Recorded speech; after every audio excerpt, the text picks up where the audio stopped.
Being ready for the next market correction is not a matter of being clairvoyant or having these special predictive powers of what's going to happen next in the stock market. Being ready for the next market correction means you are simply invested according to your risk tolerance and your time horizon and your financial goals. So let me ask you a question. Did you make any changes with the recent correction that investors just went through? Did you sell a stock and maybe you saw it go up a bit today and now you regret it, so you have seller's remorse? Or did you run out and buy the particular stocks or investments or invest whatever amount of money you had on the sideline that you originally earmarked for investment, and you swore the next time the stock market has a big dip, you're going in heavy, you're going in hard? Did you make the moves, or did you just let the day go by and not really follow through with your plan? That's what this video is all about, so let's get into it. By the way, if we haven't met yet, my name is Mitch Goldberg. I'm a financial advisor and a business owner, and my videos are all about financial education.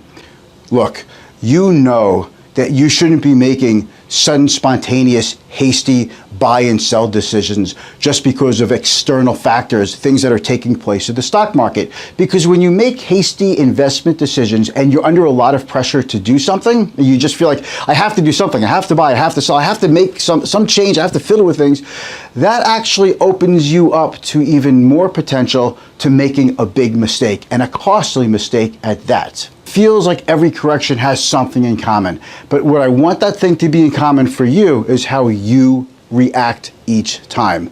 You should have an investment plan that takes into consideration market drops like the one we just went through, because we're always going to have those 5–10% market drops. They're just going to be a part of investing, and if that's something that either scares you or makes you unable to stick to your long-term investment plan, then I'm sorry to tell you this, but you're doing something wrong and you need to fix that. A good investment plan is something that takes into consideration up markets and down markets. This helps because during volatile times and you don't really have time to think about your next move, your investment decisions are already pre-planned, predetermined. That's why having an investment plan is so important. The lesson in all this that I want to convey to my clients and I want to convey to you is that you need to be prepared for these big market drops before they happen. As a former mentor of mine once said, never let a bear market go to waste.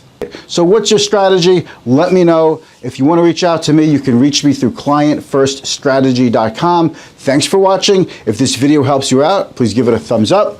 Pound that subscribe button, hit the notification bell, and I'll see you next time.